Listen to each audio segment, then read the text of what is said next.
rise for the pledge. I pledge allegiance to the flag of the United States of America and to the republic for which it stands, one nation, under God, indivisible, with liberty and justice for all. Clerk, please call the roll. Councilman Alvarez. Here. Councilwoman Eckhart. Here. Councilman Lord. Here. Supervisor Hay. Here. Notations of the exits up in the front, rear. Any electronic device, please put it on vibrate. I just did the demonstration for him. Like on the airplane. You're becoming, what do they call stewardess? What do they call a male stewardess? Steward. Steward? Flight attendant. No, flight attendant. Flight Everyone's attendant. flight attendant, yeah. Okay, John's the official flight attendant for this evening. Okay, first item on the agenda is a public hearing for the 2019 budget. I make a motion to open the public hearing and waive the reading of it. I'll second. All in favor? Aye. Amy, I believe we requested you come up and give us a bit of an update quick on the museum. Thank you.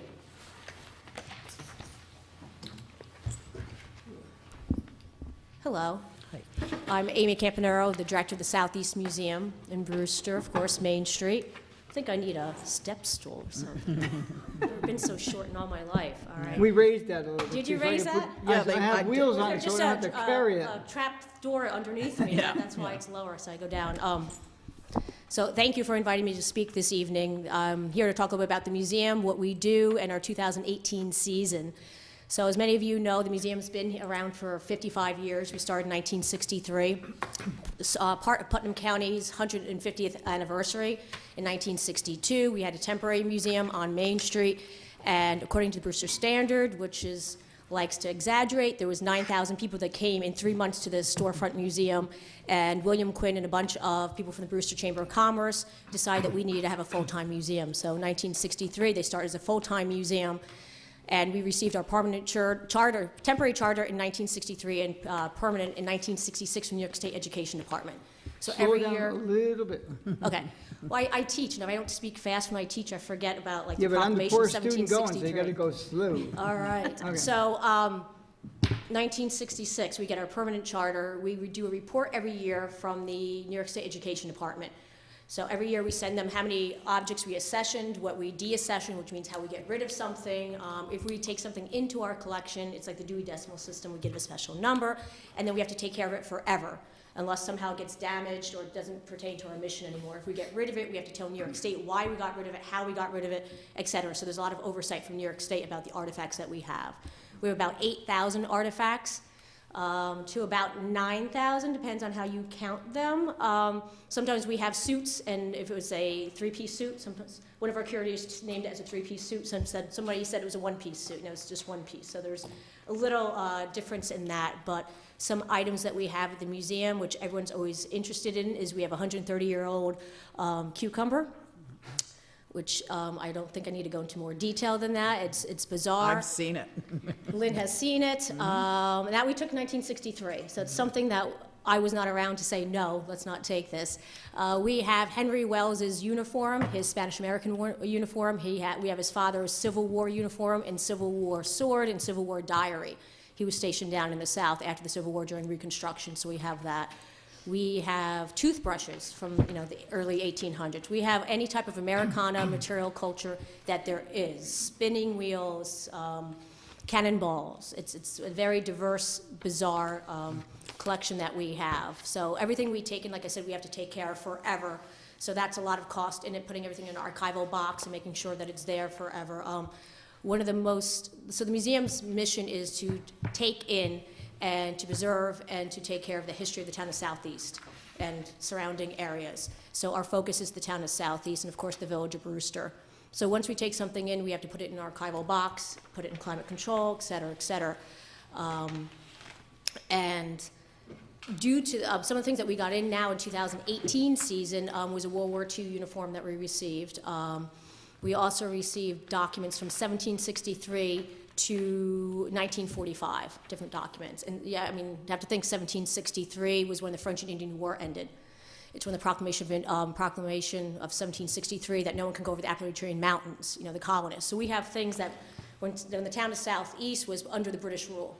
And then we have things, of course, the town of Putnam County became Putnam County in 1812. So we have things going up before that as well, and then, of course, into the 19th and 20th century. So it's a long time frame of what we have. We have things from Walter Brewster with his name on it. We have the Salmon, the Fowlers, the Cranes. This is just things that we collected this year. Also DeFrost Corners, Milltown area. So we've been getting a lot of documents in. And one of the most probably heartwarming things, I've been at the museum, it'll be 20 years in February. So if there's any gold watches out there that I might borrow one from the collection and maybe give myself that for the day. So one of the most heartwarming things of being in the museum for 20 years is that people still give us their families' heirlooms. People have held on to documents from 1763. I mean, there's a ledger of a blacksmith in 1760s and 1770s of how many, horse buckles he made, how many hinges he made, that they held on to that from the 1700s. Someone in their family passed it from generation to generation, and they decided to give it to us. I mean, that's, when you get like, oh, my job's getting a little boring, or what am I going to do? That they care that much about the town of Southeast and their history that they want us to preserve that, and they know if they give it to the museum, we will preserve it for generations and generations, and that we can't just throw it out one day and say we don't like it, that there's all these protocols that we have to follow and guidelines from New York State. So I have to say that's the most heartwarming, that they could give it to their family, they could sell it on eBay and maybe make some money on it or not, or do whatever, but they decide and they say, you know what, my kids want it, but we'll make a scan and give my kids the scan, you can have the originals. So that really is heartwarming from my point of view of being there for so long, that someone wants to give me their 130-year-old, cucumber, make it into a pickle, or whatever else they want to do. But so we collect the town of Southeast history, we preserve it, we hold on to it, we interpret it. So I think a lot of people see the museum and they're like, oh, what are your programs, what are your exhibits, which we do. But behind the scenes, we're always collecting this stuff, we're going through, we're doing inventory, making sure nothing's got damaged, there's no mold growing, and then we interpret the history. So we sit down and read through that ledger, that blacksmith's, and then we try to write some type of historical article or something about that and keep it in our archives for research for future generations. So there's always that behind the scenes work that we do that no one really sees. I'm in the block building sitting down and typing or doing whatever, and that's what I'm doing. I'm going through all the archives and stuff like that. So part of what our programs and outreach that we do, we go to CV Star School every year with their Colonial Fair. We started their Colonial Fair about, I think in 2000, they started their Colonial Fair, and we helped them do that. And now we're back in teaching them that. We go to the second grade and talk to them about local history. Excuse me. We do, this past year, we were interviewed in February with the Travel Channel's Mysteries at the Museum, and we will be on their show in the beginning of, let's say this winter, so this winter or maybe the early spring. So we're going to be on an, fairly large television show. We've been, I know Lynn always likes to talk about, we've been on the Korean Broadcasting System. We're the second highest rated documentary in Korea, if anyone goes there, on contaminated foods and milk. So they came in because they saw our website and said, oh, Board and Milk, we want to come here. And they came all the way from Korea, and they went to other places. They went to 5 countries and other places in New York State, but they interviewed us. Travel Channel, same thing. They saw that we had something on Board and Milk, and they wanted to look at our collection of what we had. So we do outreach of programs. We do reoccurring children's programs throughout the summer.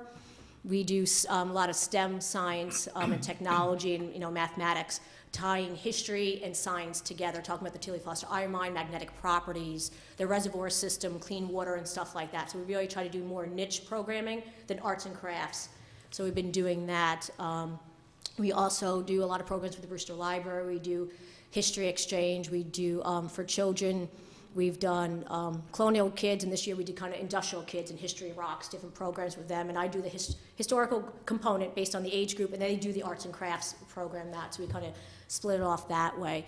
We also do history exchange, which I just mentioned, is the second Wednesday of every month at 6 to 7 o'clock. We do it in the library program room. And we have notables such as Joe Chiclanti comes, who used to be former Southeast supervisor, and he talks about Southeast in the 1940s, 50s, 60s, and 70s, and everyone just is glued to everything he says. So we do a lot of oral history and recording of old-timers and their stories. That has also added a lot of people coming into the museum, coming to the museum programs and giving us a lot of things, a lot of artifacts because of that. We do a monthly history book club as well. We do, we do weekly museum quilters, which is kind of neat. So if you want to learn how to quilt, you can come in and quilt. Our quilters are working on a new quilt that will be featured in our, and I think you guys all got the invitation to the museum, is working with the Brewster High School on an original play about Putnam County World War I. So what we did was did 2 years of research of taking all Putnam County veterans that we have their letters home, which were published in the Putnam County Courier and the Brewster Standard. We took those letters, we went through our collection, see if we have any photographs of those people, any, hopefully when they're younger and, in the decent time frame from 1918, 1917, 1918. Took our collection of artifacts. We worked with the Putnam Patterson Historical Society, the Putnam History Museum. We worked with Harvard to get permissions to use their items and their photographs. And it's an original play, like I said, and the Brewster High School will be performing it Veterans Day weekend. So the students are going to immerse themselves in real-life characters of people from Putnam County, of Danny Ludley, Dan Ludley, that we all know, his uncle Danny Ludley, who was got a got a Purple Heart in World War I. Daniel Brandon, who got a Purple Heart and who was also a prisoner of war, whose grandchildren are still in the area. So it's very local, and the students can immerse themselves and read the letters aloud. We have female roles such as Ruby Hartfield, who is related to the House family. So it's going to be really neat with period songs, and we're working on all the museum images which are going to be projected onto the screen. So it's been, like I said, a project in the 2 years in the making. We finally, if we don't do it now, what's the point? It's the armistice of World War I. So we're really happy to be working with the schools and kind of marrying history and theater arts together.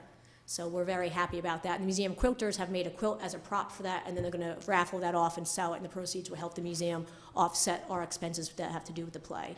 So I'm trying to think of anything else. So we do a lot of programming. We do our exhibit panels around town. We've worked with the county clerk's office, and we have exhibit panels in the DMV. So if you go into the DMV and you're sitting online and you get maybe a little annoyed, you can read about Putnam County's POWs or, Purple Heart recipients or women, suffrage trying to get the right to vote. And that's going to be a rotating exhibit that we're doing with the county. So we'll have those up for a few months and put new ones up. We have some at Putnam County Savings Bank. We also have some in the county building, as well as the Brewster Library and other places. So we're trying to put our exhibits around town that people know where we are and such. And I think that's, our upcoming events are we having our annual magic show, which is a big draw if you guys want to learn about how to make balloon animals, on December 1st, and our caroling event, which we're very happy because we're going to have the Danbury Mad Hatters Barbershop Chorus come and lead us in singing. Because every year I personally don't like to sing, and every year I mouth the words, and then, you have people who want to go and they don't really want to sing. So now that we have professional singers, for the last year and this year, now people feel a little more impressed and kind of want to sing along if they know that they're not the only voice that's out there. So we're looking forward to that, and that's our big event before we close for the season. So we do that. It's a free event. We usually get between 50 and 80 families, so it's pretty nice. We close down Main Street and go back, walk up and down the street. So that's our big ta-da for the end of the year, and then we, open up in May or June of the following year, 2019. Amy, when your documentary comes onto TV, can you maybe notify the local press? Because it'd be nice to have some advertising for that and get the people to watch that. Yes. I'd like to do it after the fact, so no one can see me on television, but yes. They're seeing you now. No, I'd love to put it on our website, so too bad for you. Brewster patch or something, Thank Yeah. you. Yeah, but put it somewhere. Yeah, I'll put it in the circular file. I think I will. no, But, yeah. it's Anybody important. have any questions of Amy? I do. Go. Okay. To dispel rumors, I had asked Amy to come because the museum was closed quite a bit this summer, and just so people know, we give the museum $40,000. I was not looking to close down the museum, and I think Amy and I work together well. And what's really exciting is with the library expansion and Old Town Hall, hopefully the theater, and with museum, I think we'll have a real cultural hub, and it's really exciting to me. So, question for you Yes. is, do you have any idea what your exhibit will be this year? For 2019? Yeah, I don't. I know I spoke to you a little bit, and we talked about Right. maybe things that we have brought in, like new acquisitions into the collection. Right. So we've been thinking about that. But right now, we've been going through the inventory. So we go through every single box of the clothing and make sure everything's intact, and then go through all the photos. So we usually do that at our November, December board okay. meetings. Because Decide, a lot of the, was it the Fowler family? Yes, yep, the Yeah. Fowler family, which is the Crane family as Right. well, which go date back to the Revolutionary times. Because you got great letters, right? Oh my goodness, we have. Yeah. So, Which leads us to slavery too. So we have, talking all the census records and who owned slaves and, during colonial times and stuff. right, So yeah, the it's census back from what, 1790? 1790, our Yeah, first it's census. Was Lynn on that one? Amy's not going to be that mean tonight, I don't think. I don't think I'm ever, but okay. No, you're not at all. So, good. I mean, I think, you know, there were some problems this year because of the renovations that were done Yes. upstairs. And I'm hoping, have you gotten results back on any of the I tests have yet? an email into the company that has Great. done it, so Okay, just and so hopefully- you and I will keep in contact and make sure that everything gets done. Yes. So it's ready to open and can open safely for everybody, so, no, I really appreciate your presentation. And by the way, years ago, and I don't remember if it was you or Danielle, now I am feeling like I'm from 1790, but they did a reservoir, Reservoir tours? yeah, and not just that, but and I don't know when the last time you did do a program on the reservoirs, but it was really fascinating. We have an exhibit usually up on the Yeah. reservoir. I Yeah. know Carl Pika did a tour of the reservoir. He no longer works at the DEP. And Right. then after September 11th, when trying to get into the reservoirs, they might have loosened things up, but it was a lot Yeah. difficult. They said they didn't want us doing tours or anything Right. near the dams or Right, this or that. right. So it's a good chance now that we can go back and talk to them and see maybe Yeah. they loosened Yeah, the it was really restrictions. fascinating, and we're so surrounded by it. But anyhow, thank you so much for coming tonight. I really Oh, you're appreciate it. welcome. And I Thank don't you know for if having me. other people have questions. Yes.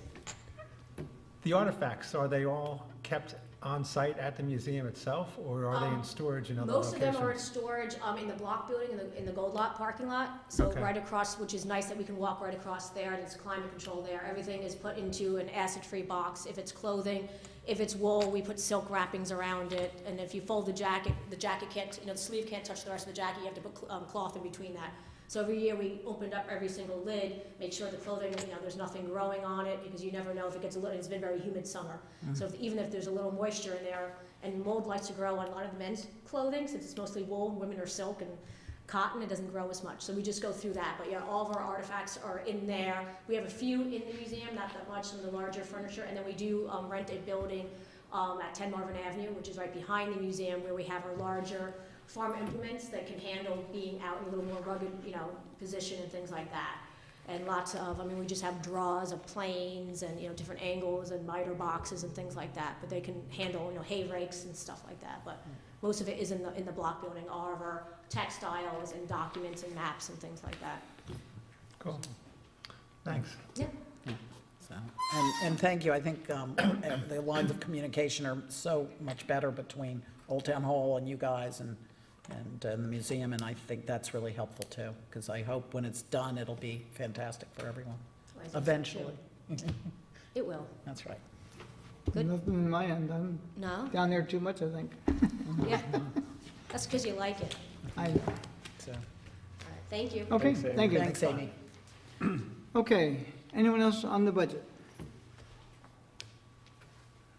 Seeing none, I make a motion to close the public hearing. I'll second. All in favor? Aye. Aye. Okay, first item on the work session is discussion amend the zoning for home occupation law. Ms. Lai, would you like to help us?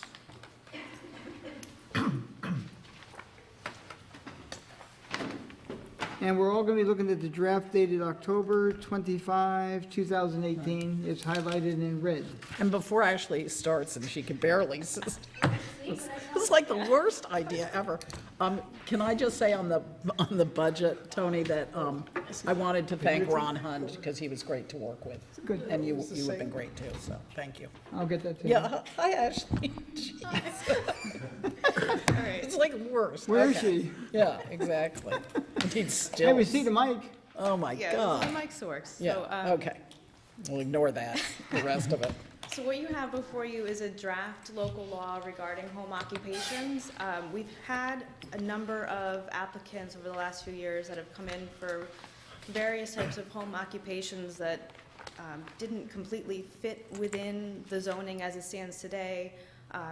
One example is oftentimes people want to use a detached structure on their property, like a barn or a garage for their home occupation, and that was not allowed, or is not allowed under the current code.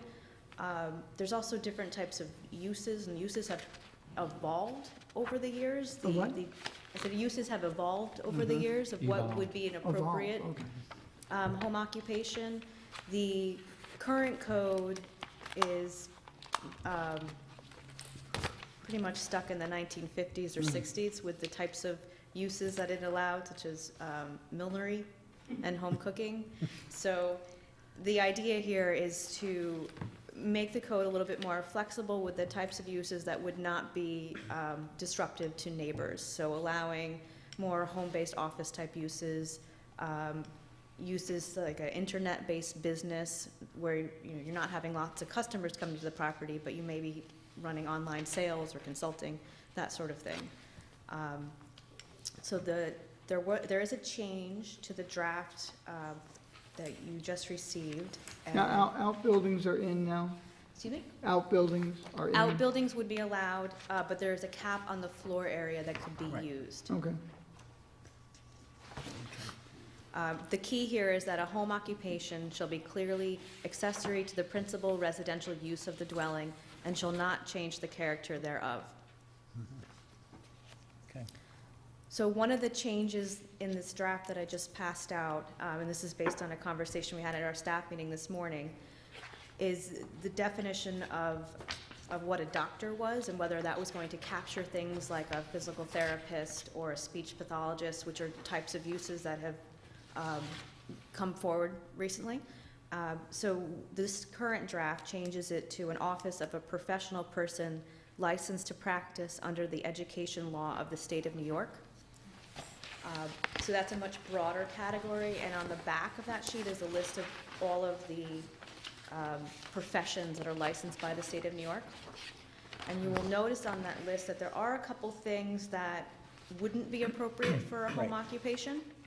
So under item 3, I've added that home occupations shall exclude birthing centers, because midwifery is allowed as is a licensed, pharmacy establishments, and any minimally invasive or invasive medical procedure. So the idea being that you could have a consultation with a doctor in their home office, but any procedures would have to be Right. at a medical facility. Yeah, and my concern on this was always, because we're septic and well in general, that this is something that, that we really want to be careful of. And anything, pharmaceuticals or whatever can be used, so. Do you have any idea how often the licensed professions have changed by New York State? I don't know that offhand. Okay, I'm just wondering, I mean, you have a list here. Our Yes. biggest concern, one of the concerns, we don't want to list individuals because you're going to miss some occupation. So this probably carries it the best, but if something gets added, you'll produce one of these maybe once a year. Right, so this list wouldn't be necessarily adopted by the, and included in the code, it just would be referred to that Referred section of to, the law. okay. So Right. if it changed at the state level, it would automatically change Change within the here. code. Okay, And then the idea is that under item 3 is to capture anything that we see as being problematic to being in a residential neighborhood. And Right. just prohibit that type of use. Yeah. okay. Yeah, that's good. because we're gonna, we're gonna obviously keep, I would hope, keep the public hearing or whatever we need to open so we can, or the discussion, so. Well, we're Because we need a lot of fine tuning, I think. So I was going to set for a public hearing in 2 weeks, no? I have a lot of questions. I don't know how John feels or Edmund feels. I mean, unless we feel Well, that, you can ask them be part of the public hearing. right, we just want to make sure that whatever, that we have to, when we advertise it, I mean, we need to make sure that, Do you have lists now that you want to discuss? yes, I guess, yeah, we can, Well, we We should can make it as discuss. complete as possible when we advertise. I was just given this, that's why I'm not prepared, which is not What do you Ashley's mean, fault. the list itself? Yeah, there are things that I'd like to discuss with Ashley offline, rather than take up a ton of time here. Okay, If so, do we need to get this done next No. meeting or anything? Well, there's no, no, there's no, okay. I don't want it to There's fall not a through the timeline, cracks, But but, there have been, applicants that have come forward. Right. And Yes. there is one pending before the town right now. what kind of occupation? Well, it was denied its zoning variance, so, but. It has to do with a they go vehicle? away. Yeah, so under this code, it would expressly prohibit a limousine service from being a home occupation. Right. Okay, so if we delay, yeah, I'd like to take my time and really go over this so we get it right the first, that's maybe it's me and I'm slow on the uptake, but that's what I'd like to do. No, I agree. And as I said, I don't want to put it off for long either. I just want to have a chance to really try to get this right the first time. Okay, so you're gonna put together a package, Sure, run I'll it past work with Ashley for our Ashley on next this. meeting, and then we'll have, not that we need you to come back, but add to it. Okay, so we can revise this over the next 2 weeks. I'd like to. I think it would be helpful. And now that we've seen what you have in red, the next one comes out, do it in red, and that'd be whatever you guys discuss Yes. thereafter. Yes, I'll accept these changes and then Yes. make the next ones right. right. Is that fine with you, Edwin? Yes. Okay, I just want to make sure. Is perfusion, is that perfumer? What is that? No, it's not. I yeah, looked that what- up. It's actually, that's a medical procedure that would have to occur. It's in probably a hospital setting. It has to do with Oh, blood and it being Oh, under anesthesia. okay. I don't know the You exact can definition stop there. offhand, but Okay, yeah, podiatry and stuff. Can we Okay, have a PowerPoint with that? okay. No, this would be great. So I'll work with you and we can try to fine tune this and then we'll bring it back for another discussion and then we can do hopefully after that point. okay. Okay, so we'll put on next agenda again on the Yeah, work please. session. I think that would be great. Now, Ashley, while you're here, discussion on EAF, does anyone have any questions on the EAF? No, I look through, I don't, does it? So the- Actually, I do have one other question though while you're here. It wasn't do you remember the one, was it a distillery? There was some home occupation. Do you remember that? a few There years was a ago? distillery that received a home occupation conditional use permit a few years ago and was going to be located in their basement. Right. And that's something like Just a that. hobby? It was more of They a were going to hobby be for you? selling it at No, they were selling. craft, like food markets and things like that. Right. And that would still be allowed under this code. Okay. And then another question, I do have questions real quick, so I don't forget them. So why is the horse and pony thing, why is that, we still allow equestrian centers, which is different and would not fall into this, right? But on row, yeah, it's not, Okay. you see where it is? Yes, so Why- that is a cleanup item in the code, because under this draft, well, actually, after that section of the code was updated, there was a update to allow people to board horses for compensation with a conditional use permit. And the way that this draft now takes out, it's basically moving everything into the conditional use permit section, Okay, as opposed to having it be in 2 places in the code. So it's more of a cleanup item. okay. I was just confused, so. And I don't think we have this problem here, and it says, no permit should be required for seasonal yard, garage, or tag sale. So we don't have to limit those, I don't think, to once, when it says seasonal, does that imply once a year? I remember years ago when they were super popular, some people, I know one location which had them almost every other weekend, and that's, I didn't know whether we should, I don't want to be too limiting at all, but I don't, and right now, I don't think anyone abuses this, but I would say we might want to be a little cautious. I am aware of the building department getting one complaint over a reoccurring tag sale for, Okay. you know, a number of weeks. Okay, There isn't a cap here, right, but I think seasonal meeting, maybe up to 4 times a year, okay. once per season. Okay, well, we can look at that offline too and see how we can make it work for our residents, but not annoy neighborhoods. Right. That's all I want to make sure we do, so, okay. So I'll make a note of that, and then I'll forget.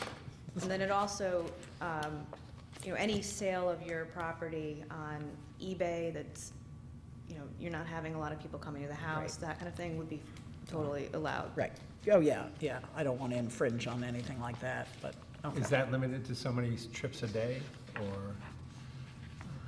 So the number of trips that would, there's not trips that are limited per day, it's the number of customers that can Okay. come to your house, or patients, or, And that would Clients. also, That would fall into that. that would Okay. fall into that. So there's a number that's included in the draft, which is To 12. 12, yeah, No more than 12 customer vehicles shall visit the premise of the home occupation per day. But there's also flexibility for the planning board to impose additional restrictions on that or further cap it if they're concerned about the particular use that's being presented to them. okay. All right, well, let's work on this, and then we'll bring it back and see if we can get it right, and then hold a public hearing, so Sure. people can comment. or Okay. people can comment Any now. other but- questions, Ashley? Ashley, thanks for coming. Yeah, that was really helpful. Okay, next item on the agenda is discussion of expenditure of funds for the construction of Lakeview Manor. I provided you tonight with a colored chart. The other one was black and white and wasn't quite readable. We applied, before I actually got into office, the town had applied for some grants for Lakeview. There's been, I don't know, discussion on it. I've been reading about it in the paper for, I would say, well over a decade, about a new center and whatever. The costs were kind of like way out there and we never got done. We do have a beautiful location as far as, scenic. It's right on Lake Tenetta. So some funding became available from the state, DASNY grant. We got $450,000 toward it. So when I got it into my hands, which was around 2013, 14, somewhere in there, we had to put together a spreadsheet about the cost to come up to $450,000. Well, as you see, the final cost is around $700,000, so finding $450 was pretty simple. So with that, we got the grant monies, and then after that, we went out to bid. We had 2 contractors that bid, and we put it out, either one contractor could do all the work, or we could break it down and take whoever was successful on the original bid. When it went out, we had excavating, framing, roofing, sheet rock, finishing work, siding, windows and doors, glass work. We had a deck on at that point in time, stone work, elevator, handicap accessibility. And with that, we had 2 vendors. We split, not quite. One person got, 4 items to 1, 5 items individually. Bottom line, as we went on, we broke it down further.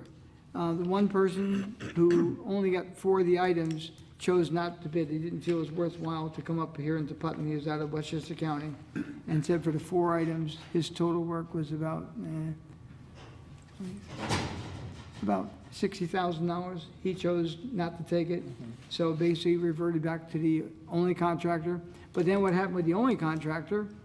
The roofer came in, one roofer came in with the bid and won the bid from the other 2 people in the contract.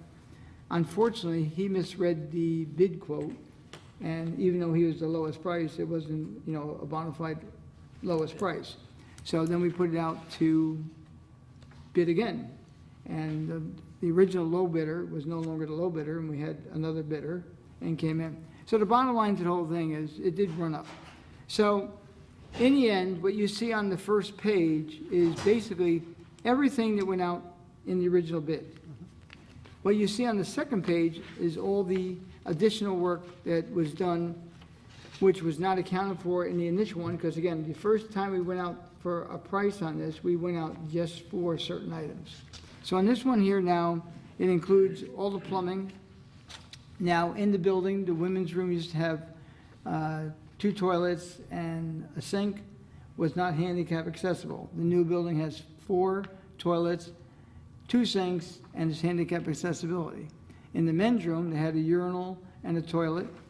They were definitely not handicap accessible. They are now, so now we have 2 urinals and 2 toilets, handicap accessible. As far as the lighting, there's lighting for the main hall. There was a 200 amp service back about 22 years ago. They put a 200 amp service from the original 100. Now it's a 400 amp service. There's new lightings in the entrance, in the exterior. We have lights in the new room. There's a new room. It's about, I don't even guess the size, 20 by, It's big, pardon? Yeah, it's big. really big. And the whole wall, if anyone knows Lakeview Manor, the whole back wall had some windows in it, but the lake is right behind it, Tenetta Lake is there. It's a window wall. There's 3 large windows, and in the other room, there's 2 smaller windows, but basically the whole wall is all windows, and the views, I mean, Lynn went out there, Yeah, the views are just beautiful. It's really going to be a great community center, I think. Really, it's beautiful. So we have lights there. Now we got in there, ceiling fans. Now at the end of the unit going toward the lake, there was one big fan up there, and it would either suck out too much or whatever. So we have brand new air conditioning. brand-new heating system, each one of the rooms. They have these new things, I don't know what they actually call them, but there's units that's up on the wall, they're about 4 foot long. They do heat and electricity, works really well. So we put ceiling fans in, I think we got five in the main room, 2 in the small room. The bathrooms, like I said, were updated. The floors in the main room, they were wood. And carpeting, the carpeting's coming up, all be wood, all be redone. HVAC, which I mentioned previously. And then things we hadn't considered in the bid, but we have to pay, is for dumpsters. Now, we want spray foam installation. Now, a lot of what we had to do there, believe it or not, we're all responsible by code. When we went to the building department, he treated us just like any other applicant. We didn't meet code, we had to meet code. That's why the bathrooms had to be a certain amount of handicap accessibilities, had to have just the proper number of toilets. The building will hold X number of people, and based on those number of people, we had to provide the toilets. So then we came to the spray foam. Now, the building was built way back when, and it was a long, geez, when, 40s and 50s. There's a whole story in it. Matter of fact, I'm going to show you all the story behind this little, it used to be, Do an oral history. Yep. yeah. Okay, so at any rate, the history of it's very interesting. In the old days, when Brewster became, or Southeast became Southeast, all these lakeside communities kind of each had their own little niche. Everybody that had bought property up there around up where I live, which was considered to be Tenaya Lake Heights, all had, we have deeded rights to get to the lake. I still don't know how I get there, but I have a deeded right to get there at some point in time. And I think it was down where we are. Right. Okay. Now, over the years, Tenaya Lake, ours has grown up. It's got a lot of lily pads and things of that nature. Still, the best part of the park is where we have our park. That's the best area for the water and for swimming. So basically, the building department had things that we had to do. And one of them was, there was never insulation like under the floorboards and everything in the castle. It looks like a castle. So we had to do that. We went with spray foam, probably double the cost, but it's probably 2 to 3 times more efficient than normal installation. Let's see, fire burglar alarm, the repaving of the parking lot. Now, cheap old me wasn't gonna put a generator in. I said, we got a generator here, we have UCP. And then when they said, well, if you lose electricity for any length of time, how are you gonna heat the place? So guess what? I had to put a generator. We're gonna be putting in natural gas instead of propane.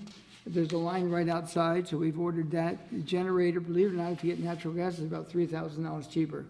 So we're looking at about $11,900 for the generator. And we're gonna put a sound system in. We have a fairly good sound system here. I don't hear too many complaints. Matter of fact, I talked to our videographer. I do wanna try to improve the acoustics even in this room. So we may be changing the way the speakers work in here, because you can't quite hear, especially when there's, like tonight, it's easy because there's not a lot of people here. But when we have like certain hearings and places packed, you can't hear as well. So we're gonna try to experiment with, maybe putting 4 It's because speakers. the podium's too high, You guys gotta grow. I guess. Maybe what we'll do is give you a little stool. Yeah. Okay, so with that, we're putting the sound system in. We have a rough estimate for it. Our videographer has volunteered to help a little bit. He'll be paid for certain things, but he's volunteered some of his time to go up there and take a look at us. And hopefully we'll get that in. So the bottom line is, I asked for, right now it says $267,000. This cost can still come down. The request will be for $275,000, not to exceed $275,000. I could fund it different ways than the way I propose. However, we don't have a lot of money yet in the reserve fund for recreation. We all know where that went, in case you want to buy a spray park, which we can't sell. And again, hopefully, Lynn, you can be our best spokesman and tell us how nice it looked like not the best, but anyone that has any kind of vision can see by just going in there how it is. So again, there's going to be a lift for the handicap accessibility. It's inside, there's no worry about snow. And I think we've covered everything we needed to put into the new building. The kitchen was pretty good. The kitchen was done quite some time ago, and all we have to do there is buy a new stove, and we have a new refrigerator to be put in there. We have a lot of storage room, a lot of closet space. Yeah. And the seniors are happy, but it's not a senior center, it's a community center. And I think we'll pass a resolution to name it a community center. After nobody, we don't want anyone's name associated with it. We'll just call it, you know, Southeast Community Center. Or Lakeside. That's, that way it's for Or Lake- everybody. it can be Lakeview Yeah, well, Lakeview Community Center. Center, which would be really nice. And I'll Yeah, ask we do that by resolution, and again, not to name it after anyone, because it's a community center for everybody. I like that there are 2 rooms. There's one, although both of them are large, but the smaller room will be great for meetings, and 2 events can go on at once, which I thought was really nice, so. So I'm gonna put this on to the next agenda for that funding, and I'm just gonna tell them to keep on working, because now I'm trying to get, we're not rushing this, we did run into some delays. When I was first told about it, I was told that we're wetland buffer. Well, we're not, we're in the wetland Yeah. buffer. And I didn't even know, it. The building itself, about 1 foot of it sits in the wetland buffer, which I was unaware of. So we had to go to the DEC and get that permit. I had plenty of time to get it beforehand, but no one ever told me we were in the buffer. I thought we were outside the buffer. So that held up 6 weeks. And if any of you have seen how much rain we've had this year, that was another big drawback. You can't work there in the rain.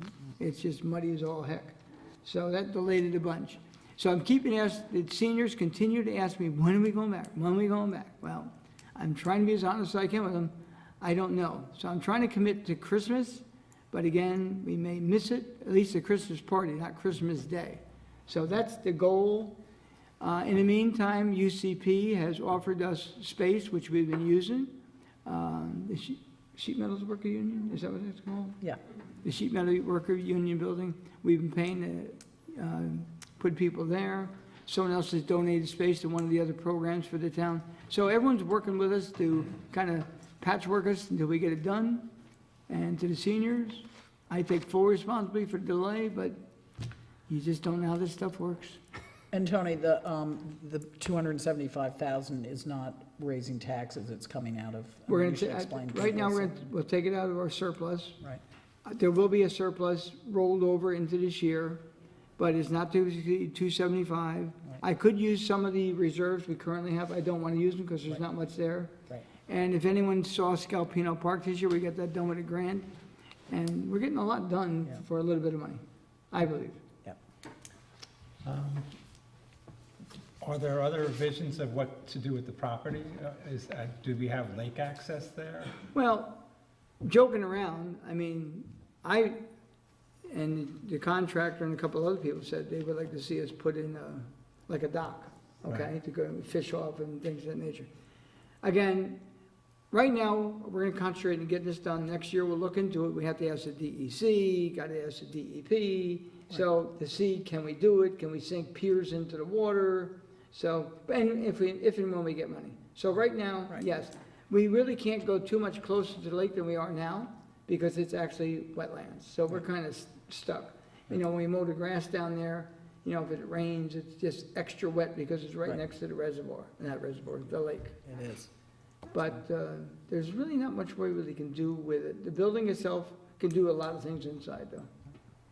But outside, there's not much room to do much. Yeah, of I'd it. love eventually a bigger deck, but I think that'll depend on wetlands. And I think it's just really important right now to get this done and then reevaluate as we go Yeah. and see what's needed, if anything. Now, the seniors, I went through all the old records, the seniors wanted a deck. Yet when I'm standing in front of them, no, we don't need a deck, we don't want a deck. Well, you said you wanted one. Yeah. So, any rate, no deck at this time, we're gonna have like a 3-foot or 4-foot walkway, whatever the minimum requirement. 6 6 foot? Yep. that's what Okay, he said. 6-foot walkway to get from one end to the other, instead of building 2 separate staircases.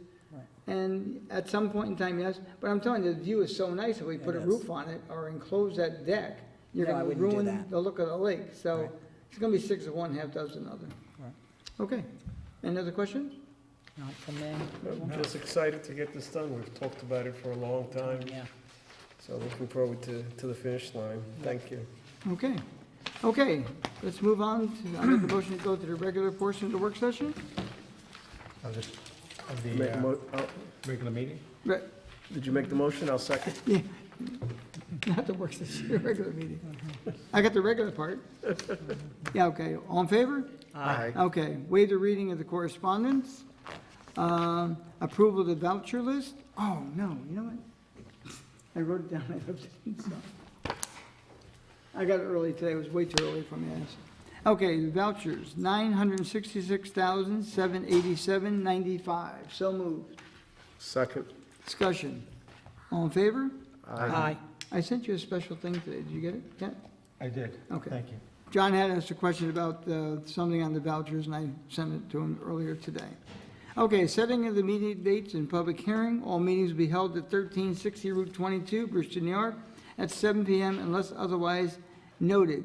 Next meeting will be Thursday, November 8th, 2018. At that point in time, we will know who the town board member will be sitting here. They're both in the audience tonight. Good evening. One of you will be sitting up here. Don't rush up here now. You got to wait for the election. And, but you won't be here on the 8th because the election is on the 6th, and you have to wait for the election to be certified, and it takes place thereafter. And the meeting after that, someone will be here. It'll be Thursday, November 29th, 2018, and that public hearing's been postponed. Yep. Thanks. So moved. Second. Discussion. All in favor? Aye. Waive the reading of the budget transfers. Number 5 is a resolution, local law for the farmer's market. And I think this will be the third and last time we have to do this one. Okay. Now therefore be resolved that the town board of the town of Southeast hereby adopts local law number 3 of 2018, which would enact amendments to chapter 72 of the code of the town of Southeast entitled Farmers Markets to clarify provisions of the original enactment of chapter 72 under local law number 9 of 2017, and be further resolved that the town clerk, be and is hereby authorized and directed to A, enter said local law in the minutes of this meeting and in the code book of the town of Southeast, and B, give due notice of the adoption of said local law by filing such with the Secretary of State of New York within the time required by law. So move for discussion. I'll second. Discussion. All in favor? Aye. Number 6, it's a resolution declared town board lead agency for the home occupation law. Now therefore be resolved that pursuant to 617.6 B, small b, 1 of the State Environmental Quality Review Act, SEQR, the town board of the town of Southeast hereby declares itself lead agency for the purpose of SEQR for this type 1 action. So move for discussion. I'll second. Discussion. All in favor? Aye. And the last thing on the agenda this evening is the supervisor's financial report. Okay, we have a little red flag that goes up, and believe it or not, even I put extra money in the budget last year, and I'm putting extra money in the budget this year because that little red flag was going to start to wave, and that's on the outside council line. So we had to increase it a little bit more. You never know what it's going to be. We're not crazy over it, but it is what it is. So we're going to expend more money, but we do have money to offset it in other budget lines, because again, I have to compliment all of our employees and our department heads, because they really help hold the line here in the town. And I don't know if they're afraid of me. You're not afraid of me, are you? Nah. Any rate, they do a really, really good job, and we save money. I got Michelle, everybody cutting paper, you know, we're done the thing, we cut it in quarters and use it for whatever. We're saving money. So at any rate, things are good there, but outside council lines starting to show a little bit into the red at this point in time. And the town engineer has gone into the red only because we're having such a good year. We estimated so much money, the revenue is coming into the building department's higher, but his particular budget line's in the red, which we can offset with the revenues, but I'm just telling you, if you look at that line in particular, it's, you know, going toward the red, but it's not to worry, because someone's out there making money to offset that expense. Now you happy? Yes. Miss Eckhart, when she sat out there as a candidate a couple times, every meeting she'd say, what about financials? And I've really disappointed her since she's been here, because we don't have any problems. Yeah, see? Anyway, and you're sitting here too, so, Yeah, better be good. yeah. Okay, with that, I'll take public comment. I'll take town board comment. I have a few things. I would like to say I was so sorry and sad to see that Bob Palmer. Now, you're taking away how I'm closing this meeting. Oh. But you can get No, it. no, then I will defer No, to you. no, you can No. talk, I'll say good things too. So, You'll get it no. from the Democratic side, I'll get it from the Republican Well, I side. wasn't going to be political at all. No, it's but not, I but- got, he did the Bob Palmer project, for those of you who don't know, and he used to, okay, all right. But you can't praise him enough, you really can't. So I will go on to my next topic, but the town will really, really miss Bob Palmer. He was just a fantastic guy, so I'll leave the rest to Tony. No, you go ahead. No. I'll fill in the blanks. Okay, you can, he and his wife lived on Peaceable Hill for forever and ever, and I did always petition and stop by his house, and he couldn't have been a nicer person, and the same with his wife, so, she died quite a few years ago and is missed, and he'll be greatly missed in the town of Southeast for all of his, he was really just, his citizenship is just outstanding, so I will really miss Bob. I also would like to tell people that I walked the diverting reservoir trail with the DEP. Our permit, although this isn't really town business, but I think it's important for the town, our permit had expired, it had been 5 years. This is a trail that is maintained by concerned residents of Southeast, and it is, the insurance and all is done under by the Putnam Land Trust. I want to thank John Lord, because he's one of the stewards of the trail, and thank CRSE, because they've been fantastic about helping to keep it clean. I shouldn't give my husband a plug, so I won't. Yes, my husband's a steward with John, Yeah. and they work very well together. We have a lot of fun. Yeah, so I'm really pleased to tell everyone that the DEP so far was very pleased by the way the trail looks. They're also very happy by that it is used all the time. So it looks like they'll renew our permit and it will be open to the public. I've also asked for if we can extend the trail, and I have been doing this for the past few years, so we'll have to wait and hear from the DEP. But I want to thank the DEP because they've been fantastic partners on this. And that's all I have. I just, thinking about it, I wanted to just thank, we're going to miss Liz. I just wanted to thank her for her years of service on the board. We'll definitely miss her, but I wish her well in Yeah, her you got to retirement. see her. Yeah, I got to see her yesterday. She looks great. She's walking way better, so. But again, I just wanted to quickly say thank you for everything she did for the town. Look forward to working with the new town board member in a couple of weeks. Yeah. Yes, I really miss Liz's sense of humor, but we'll get someone else funny on the board. So, John? I have nothing. Other No than- way. Yeah, I'm good. Thanks a lot. I didn't hear from Will tonight, so just, hi, Will. Hi, John. Thank you. Okay, in closing tonight's meeting on Bob Palmer, I've known him for a long time. I've lived in Brewster now since 1957. I didn't really know Bob Palmer. There's a lot of Palmers, but I didn't know Bob Palmer.